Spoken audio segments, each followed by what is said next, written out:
mobile home parks, RV parks, and golf courses have like some of the highest depreciation out of all commercial real estate assets because they're mostly land improvements. So you're able to depreciate typically 70 to 80% of the purchase price. And for mobile home parks, that's over like 17 years. So if you buy something for $1 million, you can take 700,000 and, spread that out over 17 years. And that's how much that you can add to your P&L as a phantom expense to offset your taxable income Yeah. every year, approximately. Obviously, Mhm. this is subject to change with tax laws and things like that, but that's how it is right now.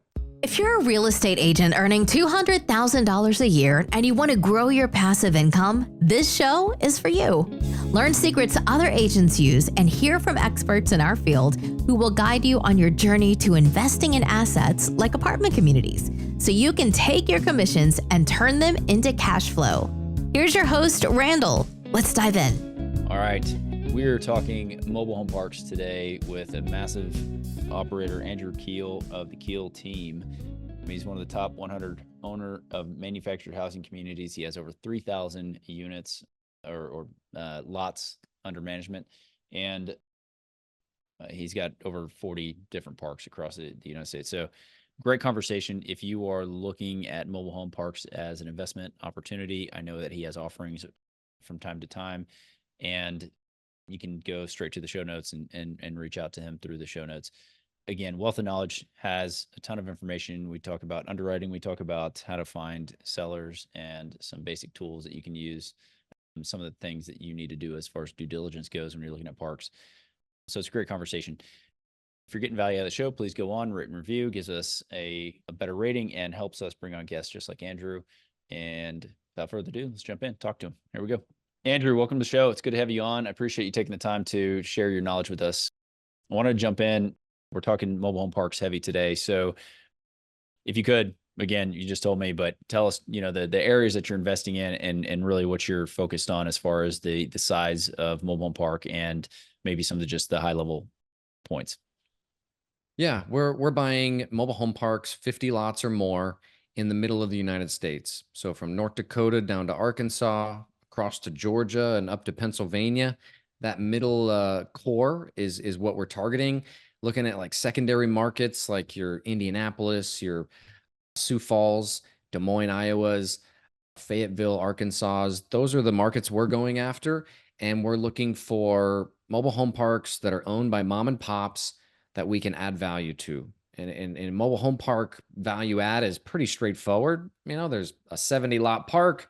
There's 60 lots occupied and paying, and then there's 10 vacant lots that the mom and pop owner the home would move out and they just never invested the money to refill it. So they just sit vacant and we'll come in and bring homes in to set on those lots, and we'll bill back water and sewer because a lot of the landlords are including that, and just try to cut expenses to increase the income and ultimately, get our investors, double-digit returns.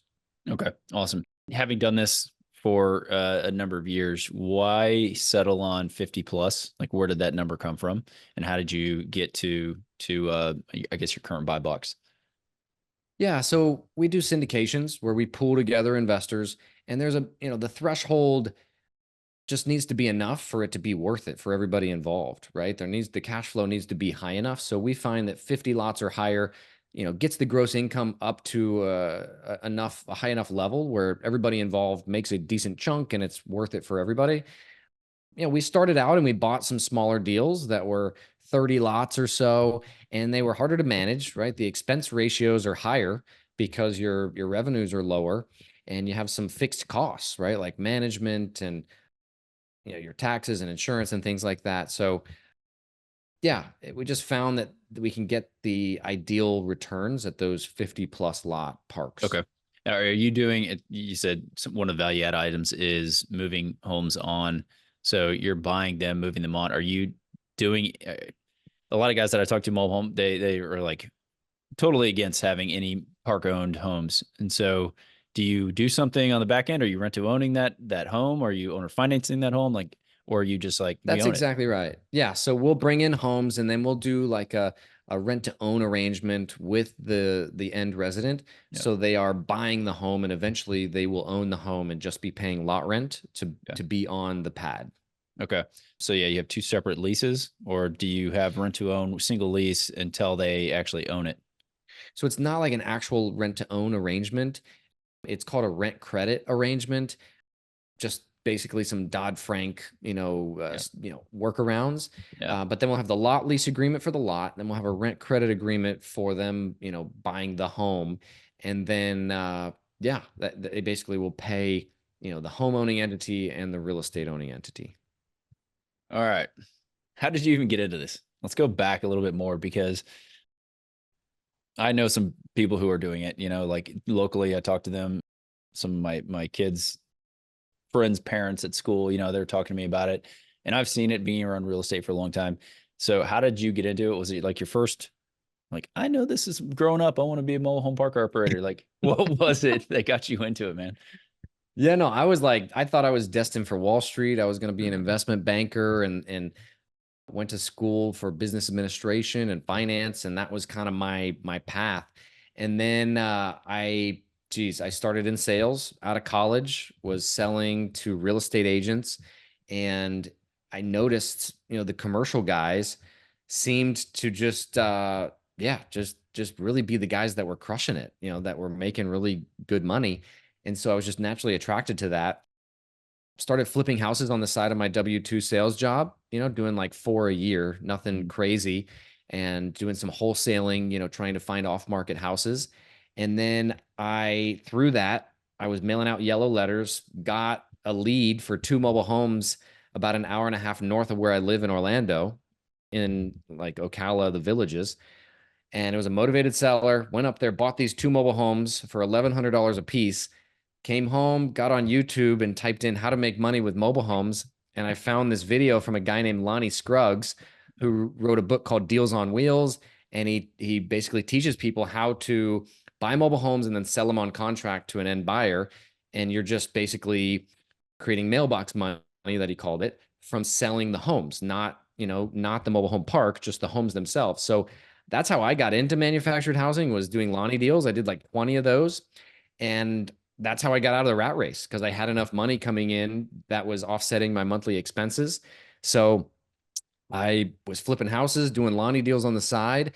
And that's kind of how I started. I met a park owner then who started giving me homes in his park and became friends. And then he kind of mentored me and said, hey, this is how you syndicate. You should buy the whole park, the real estate. It's more scalable.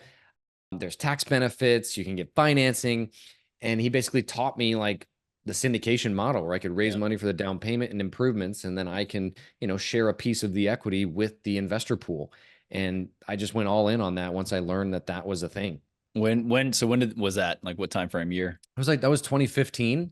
Okay. When I like had that meeting with that mobile home park owner. Yeah. And after that, I like paid $3,000 to go to like a boot camp. And literally at the boot camp, I'm a Christian. I believe that God, set this guy next to me who happened to be an executive at Goldman Sachs. And literally that guy was my first money partner. My first LP was that gentleman from Goldman Sachs, who literally wrote me a check for like $5 million. And we bought my first 5 mobile home parks, were just me and him. And I still own all 5 of those to this day. Yeah. But then that helped me build a track record. And then since then, friends and family have wanted to invest in my deals. And now we've grown a portfolio of almost 50 parks. You got a $5 million check from sitting next to a guy okay, we could have an entire show about just how that comes about. It was a divine moment, divine intervention. There's hard work. Obviously there's, taking initiative and making decisions, but there's things that happened in my journey that were outside of my control, that I truly believe that God was like, hey, you need to meet Tony. Yeah. And him and I did those first 5 deals, and I moved on site to those parks and rehabbed them myself, moved the homes in. I was there, and those were a success. And, then I had a track record that I could show, then I had aunts and uncles that were like, hey, here's 100,000, here's, I want to be in your next deal. And it just kind of compounded from there. Yeah. Awesome. Okay. That's incredible. I mean, that's one of those, that's why you go to a conference, I guess. One of the many reasons to network and talk to people and tell them.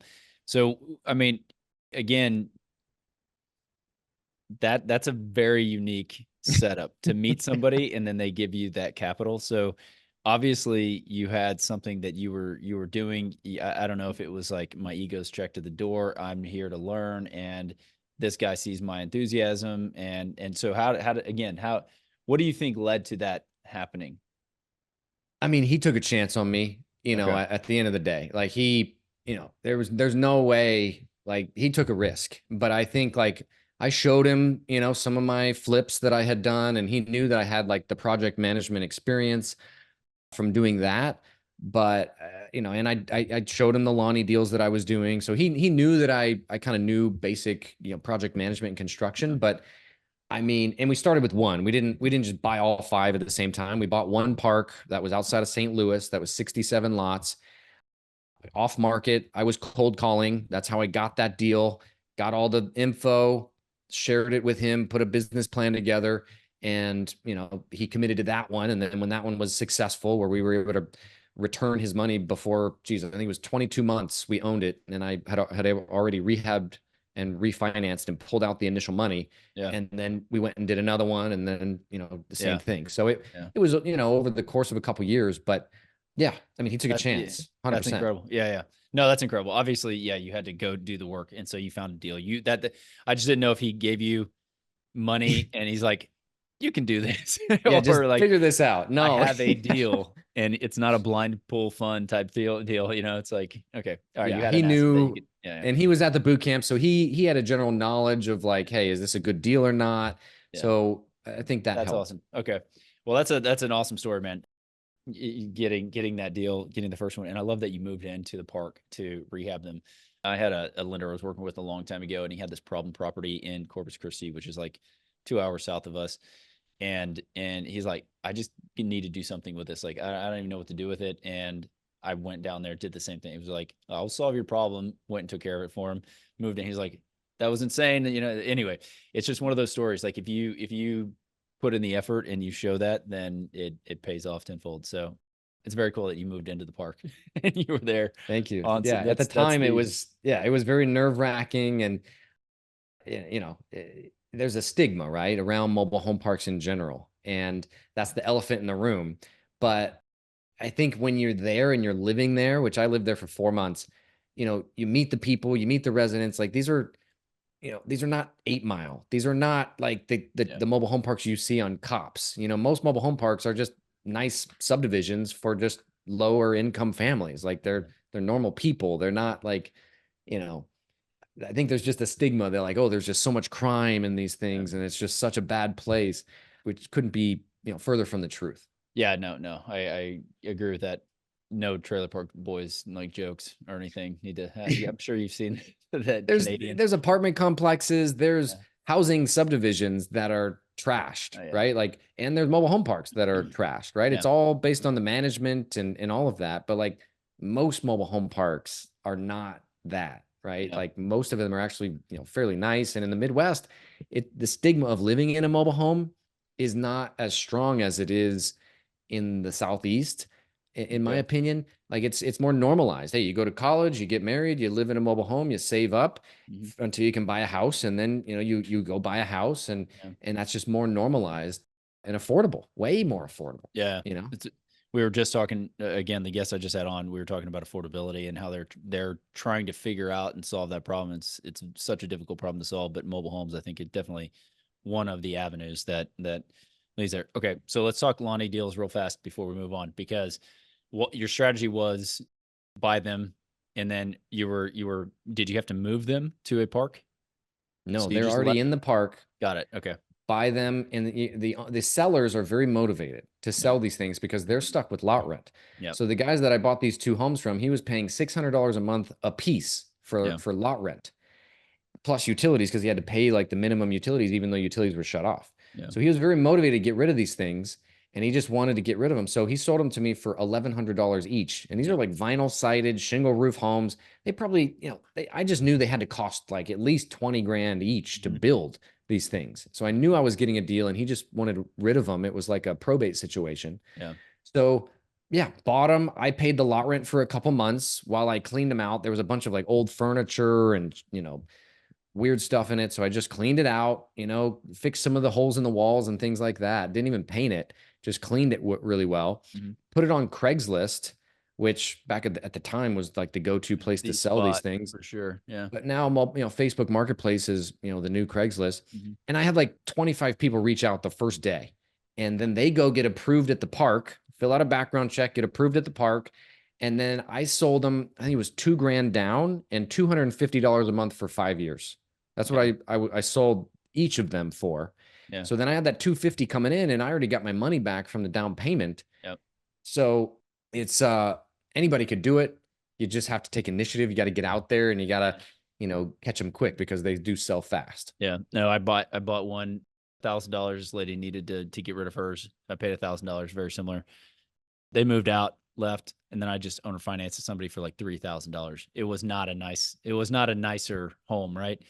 But they gave me $1,000 down. I was like, okay, I'm net, full monthly cash flow coming in.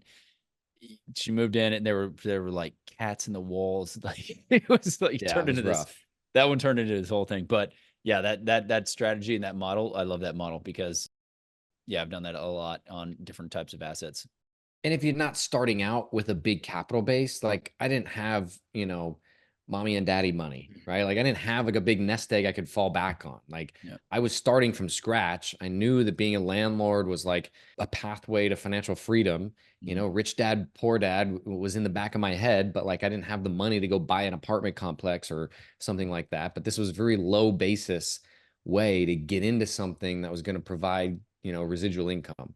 And yeah, I'm a fan of that model. Yeah, I am too. So, all right.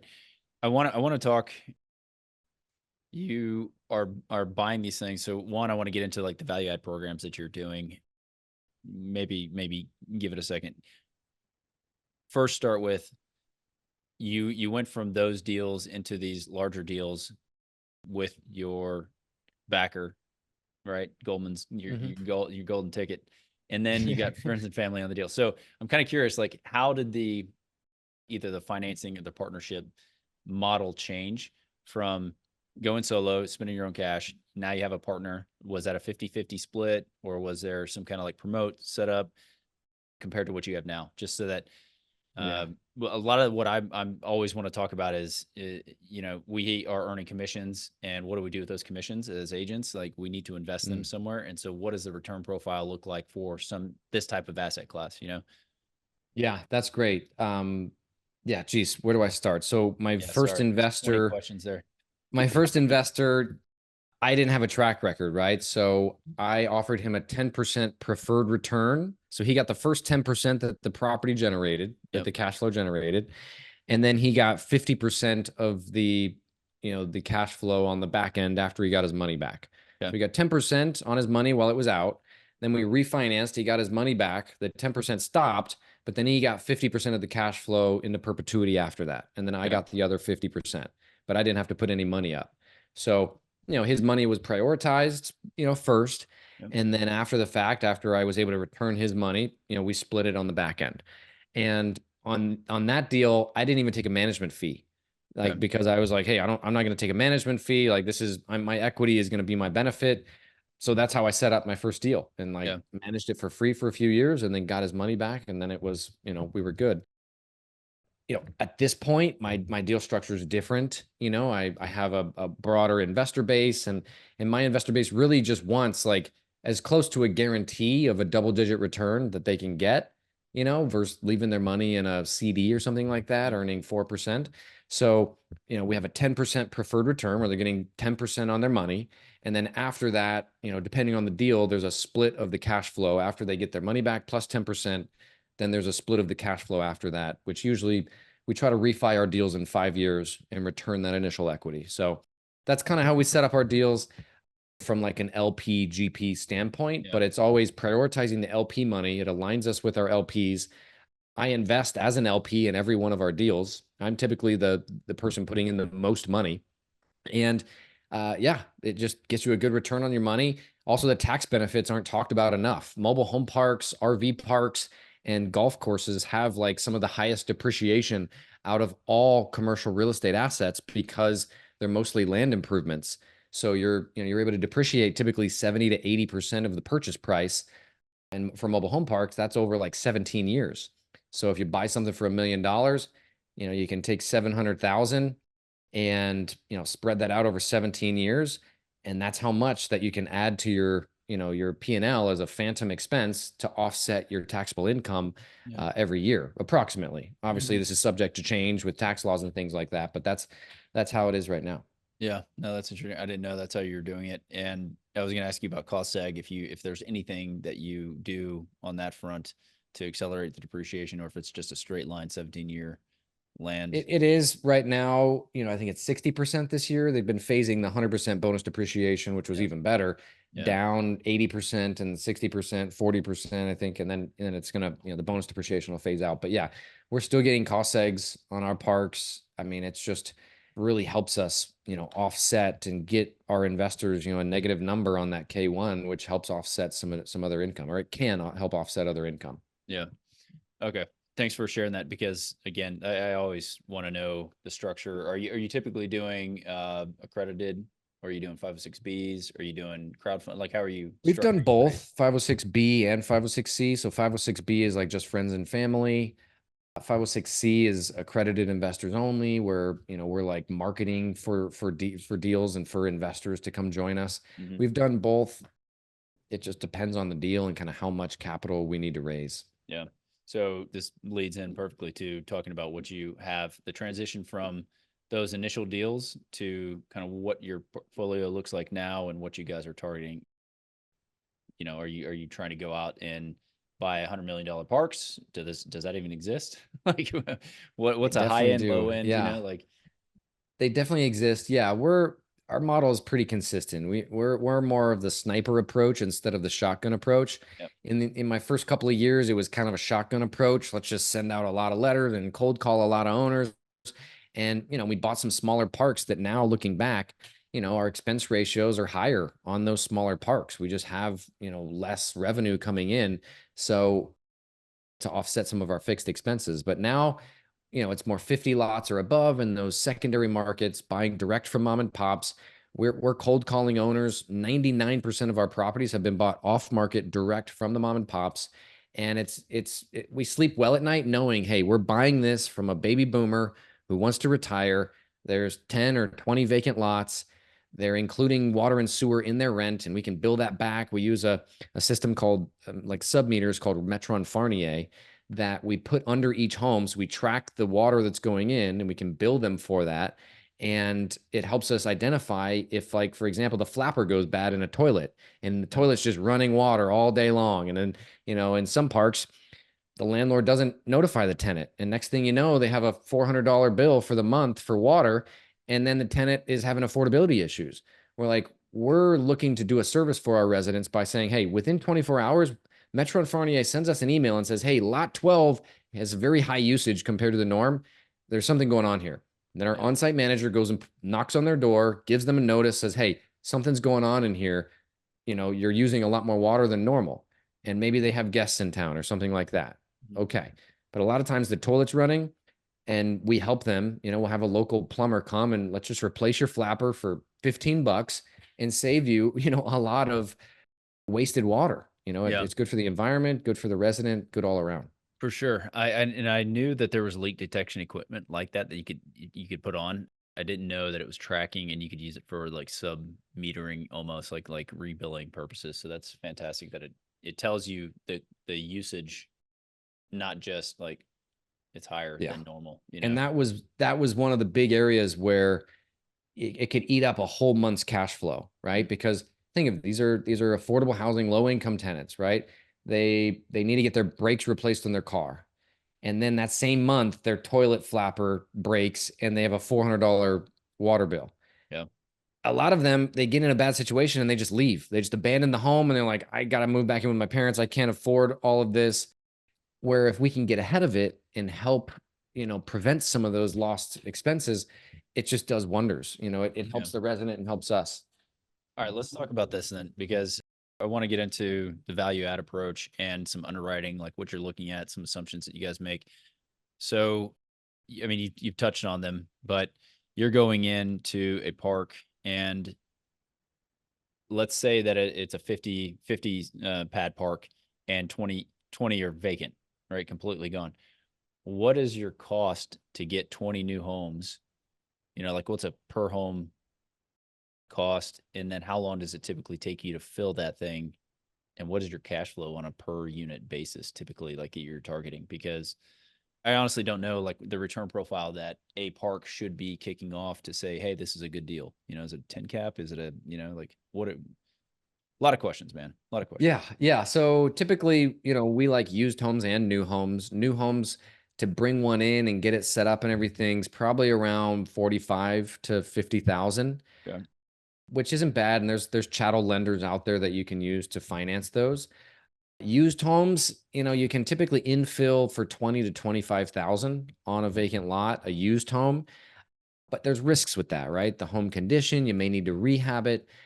A lot of older homes can't be transported, and the newer homes are, better quality, and you can get a better quality tenant typically. So it just depends. You have to analyze the park, the demographics, and the median home price in the area to see, hey, are people going to be able to afford to buy a new home, or is this a used home market? And in most of our secondary Midwestern markets, we usually go with used homes, Okay. but good quality pitched roof used homes.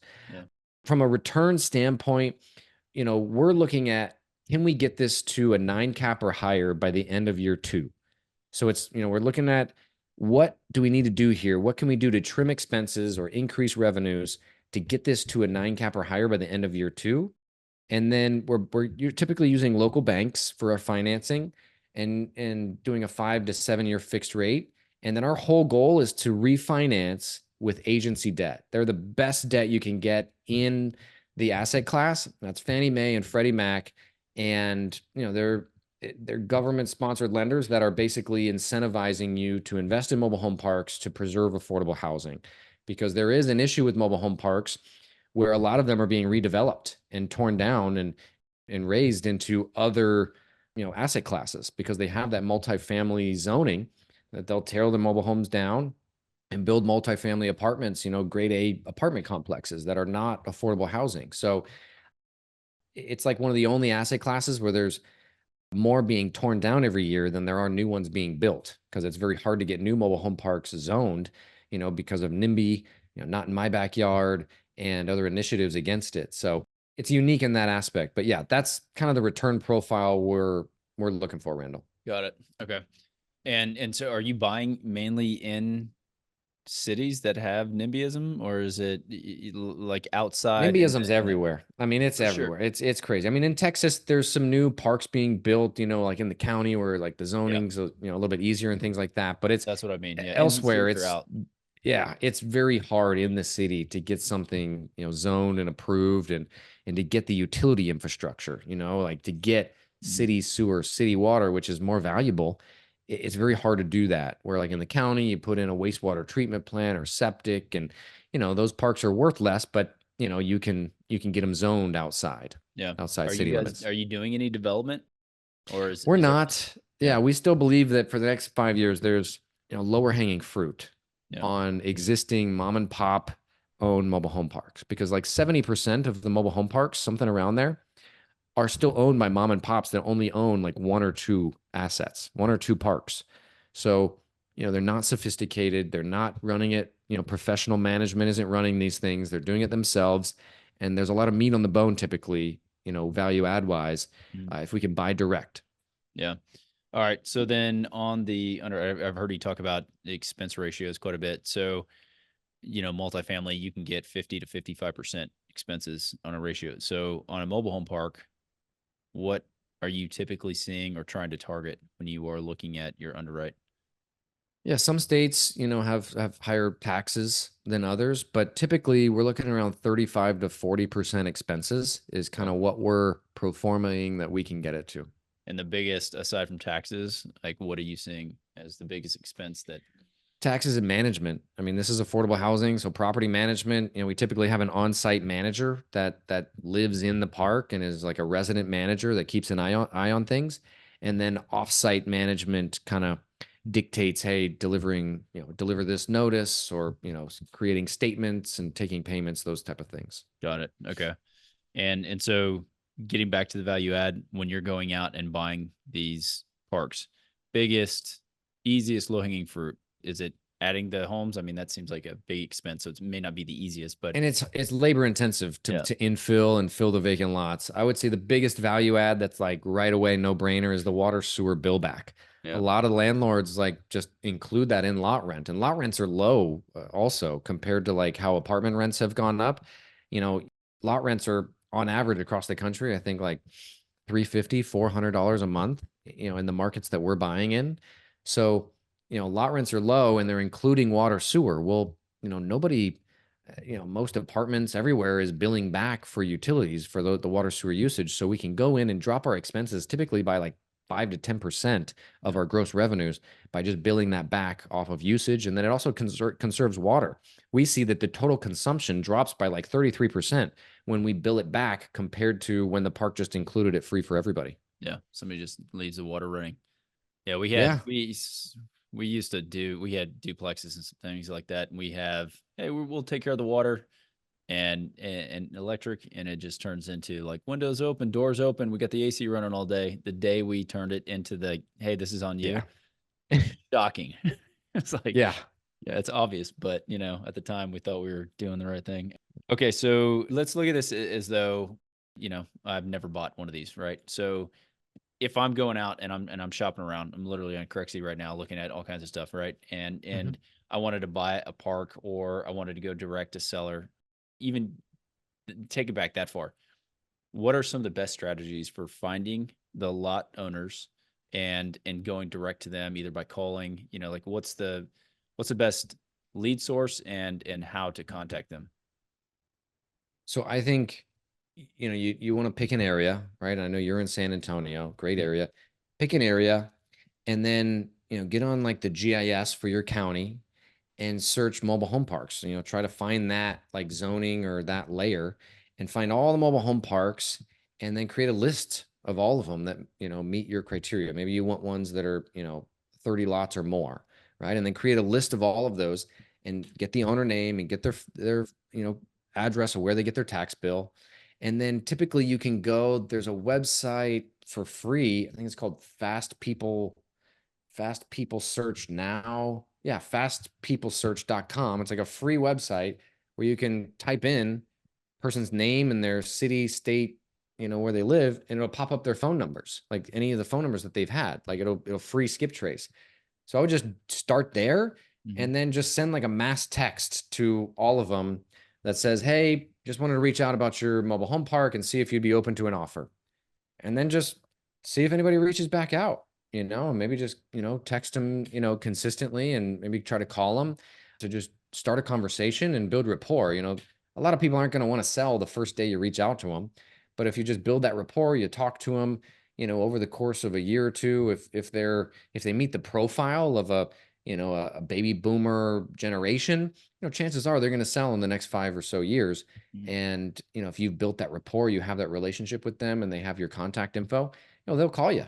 That happens to us all the time. Or like they weren't ready whenever we called them a couple years ago. We sent them a letter, so they have all of our contact info. Now they're calling us and saying, hey, it's time. I want to move to Florida and retire. Okay, good advice. That's I always like to get down to the nitty gritty and figure out like what you're doing to make it make sense, or to get direct to the seller. Are you doing self-storage? We do a little bit of self-storage. We bought some in 21. We Okay. bought 11 facilities in 21 and 22. And we're actually exiting that asset class. We have 2 that are under contract to be sold right now. And then we have 3 others that, are ultimately not doing great. Self-storage is kind of in a drought right now. And with interest rates being higher, less people are moving. So a lot of people don't realize this, but most self-storage users that are renting storage are in transit. They're like moving, and that's where a lot of our customers come from. So yeah, I mean, occupancy levels were high during COVID, like people were moving more and things were good. So yeah, that was a whole we could do a whole podcast on that, just my learning experience and being very granular with my management because things weren't going great. But yeah, I mean, thankfully, the ones we're selling we'll make a nice profit off of. Not as high as we had hoped, but the three that we're not able to sell because they're underwater right now, we just got to roll up our sleeves and get to work on those because we got to do more marketing to get more move-ins and to, really increase our revenue. That's our main focus right now. Okay.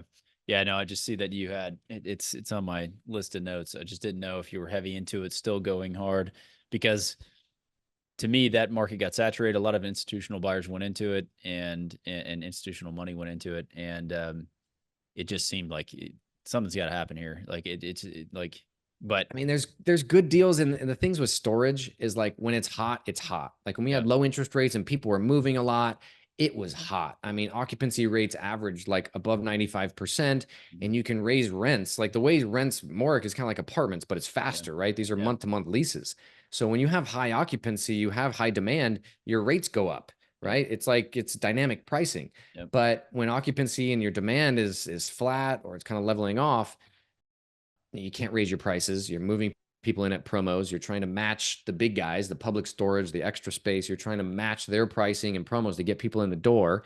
And then it's a revolving door. Like every month you can expect to lose 10% of your tenants, and you got to bring in another 10% to replace them. yeah, So if you're not ready for that, it's a lot to keep up with, and with mobile home parks, it's like the opposite. They're very sticky. Like 95% of mobile homes are never moved from the initial spot that they're installed in because they're not that mobile. They cost like $5,000 to $10,000 to move a mobile home, even just 1,000 feet, because you got to unhook all the utilities, block level tie down, and move it all the way over there. And it's expensive and requires certain permitting and all that. So parks with the sticky tenant base definitely gives it an advantage over self-storage, in my opinion. yeah. Do you have parks that you are still owning some of the homes, even if We they're, do. yeah, yeah. So do you try to shy away from that, or do you try to put everybody on the rent to own program? Like with some of our new homes that we bring in and we have loans on them, we're not allowed to do the RTO program. So Got it. we'll just straight rent them for, on annual leases for a few years until we pay those homes off. And then we can, sell them outright to someone that like gets financing. So we've done that on occasion. And then also Fannie Mae and Freddie Mac allow for up to 20% park owned homes. So having a few rentals that are those newer homes that are still under warranty helps us increase our cash flow, Mhm. because there's typically less maintenance on a brand new home compared to an older vintage. Yeah, yeah, that makes sense. Let's talk financing in general. Just how are you getting, like, what does the debt look like when you're going direct to the bank? What's the LTV? What are they offering you? And you said 5 years, give or take, is when you're refinancing out into agency. So just kind of curious about, one, the setup, the front end financing, and then what it looks like to go agency, what kind of terms they're giving you as far as LTV and rates that you're seeing these days. Yeah, typically we'll go in with a local bank. They'll do 70 to 75% LTV, and rates right now are around 7.5% typically, with a 20 to 25-year amortization and a 5-year, balloon, or like 5-year fixed rate. And then it'll either, you can get the rate to change, to a variable at 5 years, or you can balloon the note. That's typically what we see. And then when we go, and that's recourse debt, that's an important thing to note. Yeah. And then when we go to refinance into agency debt, it turns into non-recourse debt, which basically means your personal, liability is off of you if things go bad, and they're taking more of the property as the collateral instead of the property and your, financial net worth and well-being. So that's a big differential. But then the terms are typically 10-year fixed rate and lower rates, probably 5.6%, Okay. and interest only for maybe 5 of the 10 years, or full, 10 years of interest only based on how much leverage you take. And you can get up to 75% LTV on the agency debt as well. So, you come in, you buy something, you invest another $1 million into, infilling homes, putting new roads, fixing it up. Then you take it to the agency, and you can pull out another 75% at the new higher value now that you've, increased the income and done these improvements to, make it a better property. When you're going agency, what are you seeing? Obviously it's going to be vary by region wherever you're buying, but like what value are they giving you on a cap rate basis for the NOI for your refinance? It really depends. The last few years when rates were lower, we'd see things as low as 5 or 6% cap rates. We haven't done one in a little while, but I would assume that those have gone up to, 7 or 8% cap rates at this point. But, using a nationwide appraisal firm that understands the asset class of mobile home parks, they typically will give you an income method, and they will, give you a good multiple on, the asset versus like the small mom and pop appraiser that the credit unions use. Yeah. Okay. Got it. Again, like a ton of stuff that we could spend another like 2 hours talking about, but it's like what's your advice? I guess somebody trying to break in, somebody trying to do it, somebody looking to invest, what would your takeaway be that you'd want to leave somebody with? Yeah, I think at the end of the day, you have to ask yourself, do you have the time, one, to do it yourself, right? Because if you could do it yourself, you can make the phone calls, you can get hands-on, you can create the list, and you can follow up with the owners. You can get a bigger piece of the pie. You can buy your own park, potentially. Or, would it be better for you to partner with someone? I just think you should really get educated up front, go to a boot camp or something like that. Like the Frank and Dave boot camp is like the most well-known educational event for the asset class. Get educated, that's going to be first and foremost. Or, partner with someone that is an operator that does this, that can do the proper due diligence. Because I think the biggest risk in buying mobile home parks is going to be that the utility infrastructure by far. That's like the biggest thing that you need to understand is the utility infrastructure is very expensive, especially like wastewater treatment plants. You buy a 30 lot park that's on a wastewater treatment plant, the treatment plant goes bad because it has a 50-year life expectancy. You could have to put $600,000 to $1 million into that park to buy a new wastewater treatment plant if it goes bad. So there's risks like that you really got to be aware of. We camera the sewer lines before we buy a property. So due diligence is key. And literally like every park we've bought, we've added something to our due diligence checklist because, we've made mistakes and we've learned from those, and we've added that to check things before we buy. And then, just confirming the income and getting hands-on and visiting the asset is going to be important. But I think if you're going to spend time on anything, understanding the utility infrastructure is going to be the most important thing. Because if you have water leaks every month, and they're underground, in some northern states, the water lines can be 10 feet underground, so that's going to cost you like $5,000 every time to fix one of those water main leaks.